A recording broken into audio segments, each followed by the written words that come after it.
Hello students, आज हम लोग को क्लास 8 के एक topics surface area and volumes के बारे में डिस्कस करना है। तो सरफेस एरिया एंड वॉल्यूम्स को डिस्कस करते समय सबसे पहले हमको ये जानना चाहिए कि सरफेस एरिया एंड वॉल्यूम का यूज किस टॉपिक के लिए करते हैं।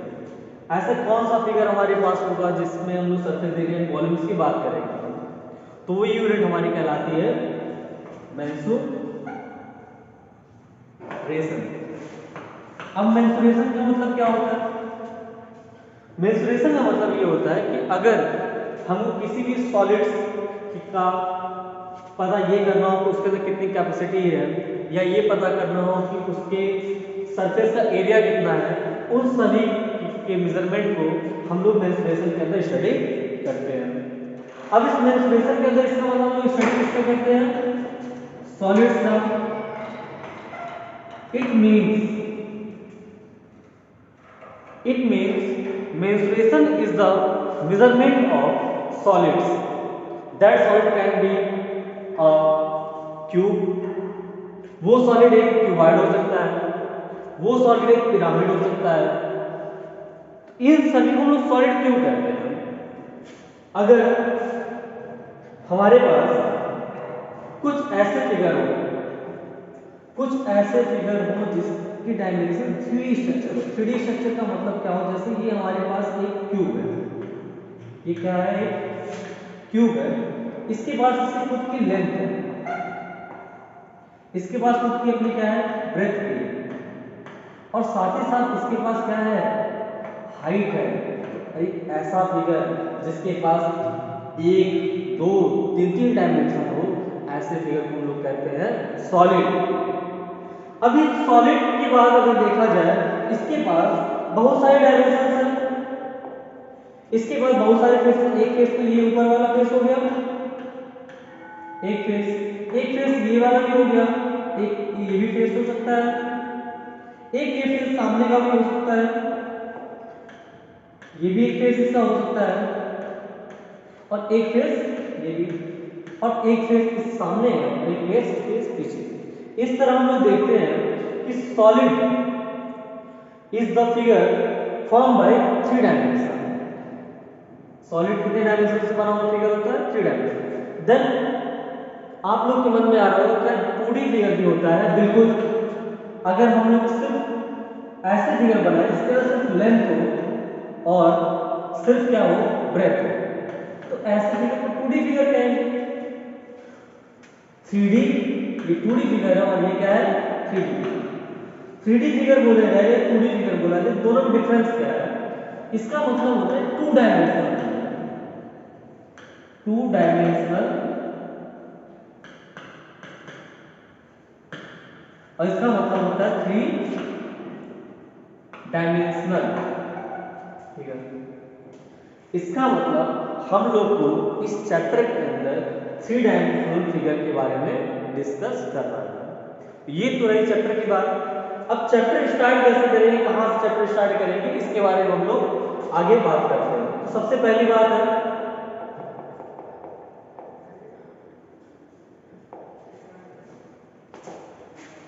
Understanding of solid shapes. They are 3 dimensional. Solid कितने डायमेंशन के होते हैं? 3 डायमेंशनल फिगर होते हैं। पहली बात, पहला उसके पास लेंथ होता है, ब्रेथ होती है, और क्या होती है?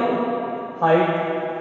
दूसरी बात, some are made of polygons, some are not made of polygons।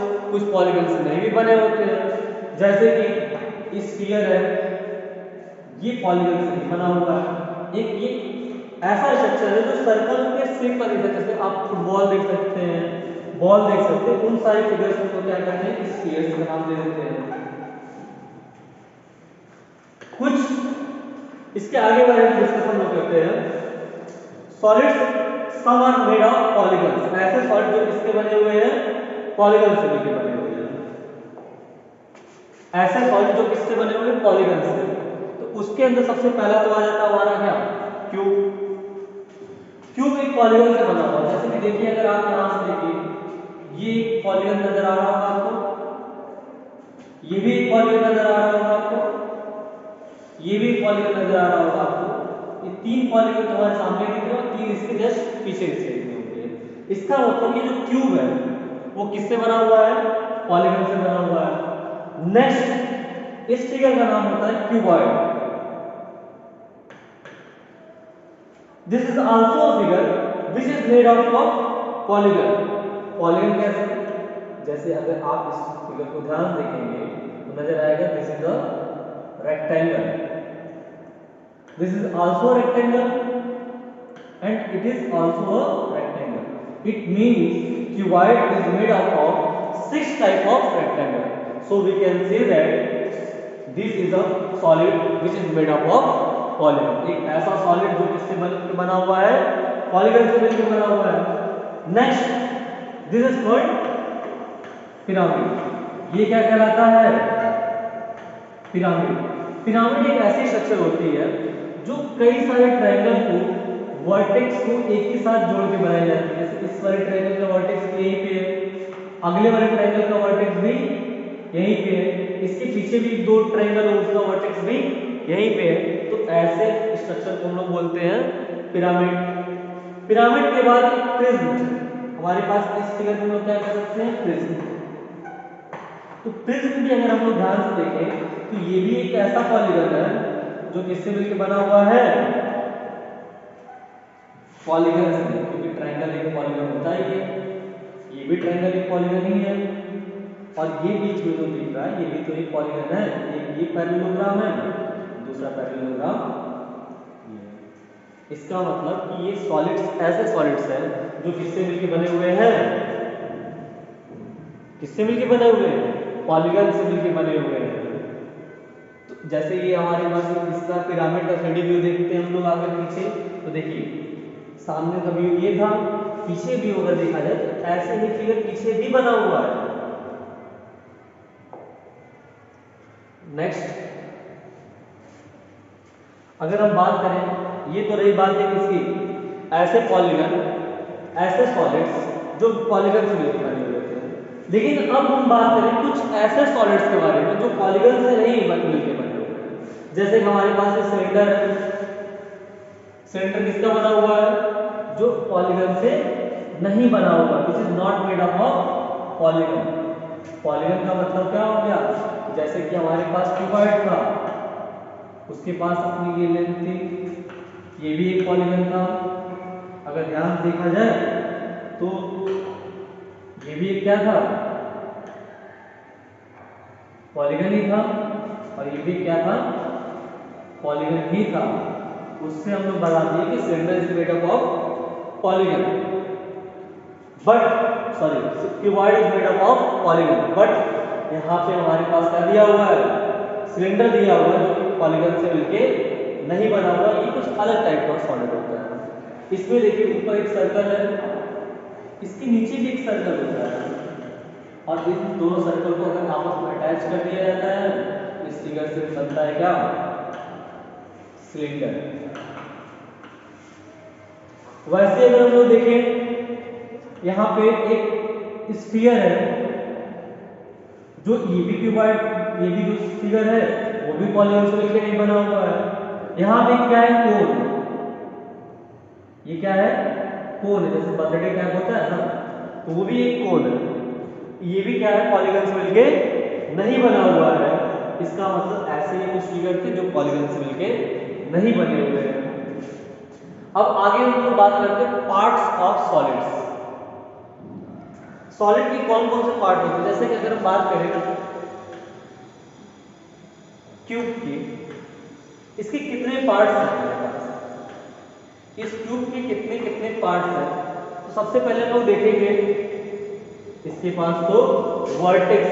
क्या है? वर्टेक्स। एक वर्टेक्स है, दूसरा वर्टेक्स हो गया, तीसरा वर्टेक्स हो गया, चौथा वर्टेक्स हो गया, फिर ये भी वर्टेक्स है, ये भी वर्टेक्स है, ये भी एक वर्टेक्स है और ये भी एक वर्टेक्स है। तो ध्यान से अगर हम लोग देखें तो इस क्यूब के पास अगर कितने वर्टेक्स हैं? 8 वर्टेक्स। और उसी तरीके से इसके पास एजेस है। एजेस का मतलब इसकी साइड्स है। एक साइड 2 3 4 5 6 7 8 9 10 11 और 12। इसका मतलब एक क्यूब के पास 8 क्या हो गए, वर्टेक्स हो गए, और 12 क्या हो गए, एजेस हो गए। एजेस का मतलब किनारे हो गए। अब इसके बाद फेस भी तो है। फेस का मतलब देखिए ये इसका सरफेस है या नहीं, एक सरफेस, और उसी तरीके से दूसरा सरफेस है। फिर अगर हम बात करें तो यहाँ पे एक और सरफेस ये नजर आ रहा होगा आप लोग को, ये भी तो एक सरफेस है, यहाँ भी एक सरफेस है, और उसी तरीके से एक सरफेस आपको आगे दिख रहा होगा, एक सरफेस पीछे। इसका मतलब इसके पास कुल कितने सरफेसेस हैं, 6 सरफेस हैं। इसका मतलब एक क्यूब के पास 8 वर्टेक्स हो गए, 12 एजेस हो गए और 6 फेसेस हो गए। इसी सब के बारे में हम आगे बात करते हैं। फेसेस, फेसेस किसको कहते हैं, सरफेस को। जैसे ये वाला पोर्शन हुआ इसको हम लोग फेस कहेंगे, इस वाले पोर्शन को हम लोग क्या कहेंगे, फेस कहेंगे। Next edges. एजेस क्या होता है, जहां पे दो सरफेस एक दूसरे से आके मिलती है, जहां पे दो फेसेस एक दूसरे से आके मिलती है। ये वाला सामने वाला फेस देखिए और ये वाला फेस देखिए, ये दोनों कहां पे आके मिली है, ये दोनों आके मिले हैं इस वाली लाइन पे। इसका मतलब क्या हो गया, ये वाली जो लाइन होगी वो हमारा क्या कहलाएगा, एज कहलाएगा। अब जहां पे दो एजेस मिलते हैं, जहां पे दो एजेस मिलते हैं, जैसे ये एज मिला और ये एज मिला, अगर जहां पे दो एजेस मिलेंगे उससे बनेगा हम लोग का क्या, वर्टेक्स। इसका मतलब अगर हम लोग थोड़ा सा ध्यान से देखें कि सरफेस क्या होता है, जिस पोर्शन को हम लोग टच कर दे, फेस को टच कर दे, वो हमारा सरफेस कहलाएगा। जहां पे दो सरफेस मिलते हैं वो उसको एज कहेंगे, और जहां पे दो एज एक दूसरे से मीट करते हैं उसको हम लोग वर्टेक्स कहेंगे। नेक्स्ट, जैसे इस फिगर में आप लोग ध्यान देखिए, ये सामने वाला पोर्शन क्या कहलाएगा, फेस, ये वाला पोर्शन क्या कहलाएगा, फेस। अब ये दोनों फेस जहां पे मिलेंगे, ये दोनों फेस जहां पे मिलेंगे, इस पर्टिकुलर लाइन को, इस पर्टिकुलर लाइन को क्या कहेंगे, इस पर्टिकुलर लाइन को हम कह सकते हैं दिस इज द एज। ये क्या है, एज है। और जहां पे ये दो एजेस एक दूसरे से आके मिल रहे हैं उसको हम लोग क्या नाम दे देते हैं, वर्टेक्स का। नेक्स्ट, अगर हम बात करें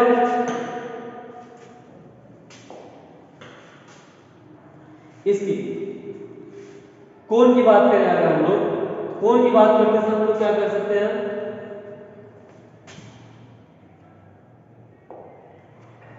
कोण में देखिए इसका एज क्या है, ये जो पोर्शन है ये इसका क्या कहलाएगा, एज कहलाएगा। ये इसका क्या कहलाएगा, सरफेस कहलाएगा, और ये इसका क्या कहलाएगा, वर्टेक्स। इसका हम लोग कोण में एक वर्टेक्स है, एक सरफेस है और एक एज है, इसको हम लोग क्या कहेंगे, कोण कह देते हैं। Next figure, surface area of a solid figure. किसी सॉलिड फिगर का सरफेस एरिया कैसे फाइंड किया जाए, उसके लिए सबसे पहले the sum of the areas of all faces is known as surface area of the solid.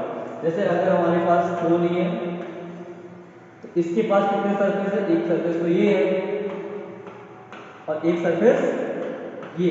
अगर हम इन दोनों सरफेस को ऐड कर दें हम लोग कहेंगे इस फिगर का, ये सॉलिड का ये टोटल सरफेस एरिया है।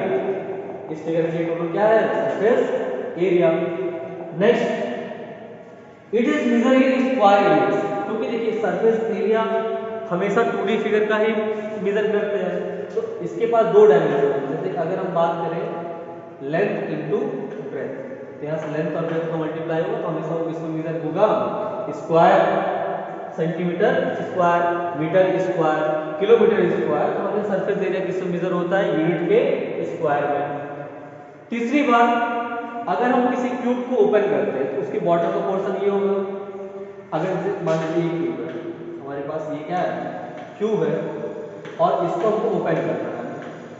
ओपन करेंगे तो ये पोर्शन बॉटम का हो जाएगा, फिर जब इसको इधर करेंगे तो ये साइड होगा, ये भी साइड होगा, ये टॉप वाला पोर्शन होगा, और ये साइड और ये साइड। इस तरीके से हम लोग देख पा रहे हैं कि एक ट्यूब के अंदर कितने फेसेस हैं, 1 2 3 4 5 और 6। इन सभी सरफेस का एरिया अगर हम लोग फाइंड कर ले, हमको मिल जाएगा total surface area of the tube. Next अगर हम बात करते हैं सिलेंडर की, तो सिलेंडर को अगर हम ओपन करें, हमको दिखेगा ऊपर एक सर्कल है, नीचे एक सर्कल है, बीच में अगर उसको ओपन करते हैं तो एक रेक्टेंगल नजर आएगा। तो अगर हमको पता चल जाए कि इसका एरिया कितना है, पाई आर स्क्वायर, इसका एरिया कितना है, पाई आर स्क्वायर, और इसका एरिया कितना है, लेंथ इंटू ब्रेथ निकाल लेंगे। लेंथ इंटू ब्रेथ निकालने के लिए इसका फॉर्मूला 2 पाई आर एच होगा। इन सभी को अगर हम लोग ऐड कर ले तो उससे हमको मिल जाएगा सिलेंडर का टोटल सरफेस एरिया। नेक्स्ट अगर हम बात करें वॉल्यूम क्या होता है, किसी सॉलिड का वॉल्यूम क्या होता है। वॉल्यूम का मतलब होता है कि अगर हमारे पास कोई बर्तन है, मान लीजिए ये हमारे पास एक बर्तन है, इस वेसल में कितना लिक्विड आ सकता है, इस वेसल में कितना लिक्विड आ सकता है, उसी को हम लोग इसका क्या कहते हैं, वॉल्यूम कहते हैं। इसकी कैपेसिटी को हम लोग क्या कहते हैं, इसका वॉल्यूम कहते हैं। जैसे कि it is measure of how much space it occupies और how much metal it can hold. मतलब हमको वॉल्यूम क्या बताता है कि कितना वो स्पेस को ऑक्युपाई कर सकता है। जैसे कि मान लीजिए अगर हम लोग इस पेन को यहाँ पे इस एयर में रखे हुए हैं, तो इस एयर का कुछ ना कुछ पोर्शन तो ये ऑक्युपाई मतलब घेर रहा होगा, तो वो जितना एरिया वो घेर रहा होगा वही इसका क्या कहलाएगा, वॉल्यूम कहलाएगा। It is measure in cubic unit, जैसे कि हमारा सरफेस एरिया स्क्वायर यूनिट में मेजर किया जाता था, उसी तरीके से वॉल्यूम को मेजर किया जाता है क्यूबिक यूनिट में। नेक्स्ट हम लोग नेक्स्ट क्लास में पढ़ते हैं। नेक्स्ट क्लास में हम लोग डिस्कस करेंगे कि सरफेस एरिया का फॉर्मूला क्या होता है, वॉल्यूम का फॉर्मूला क्या होता है, इन सभी फॉर्मूले के बारे में डिस्कस करेंगे हम लोग नेक्स्ट क्लास में। Thank you.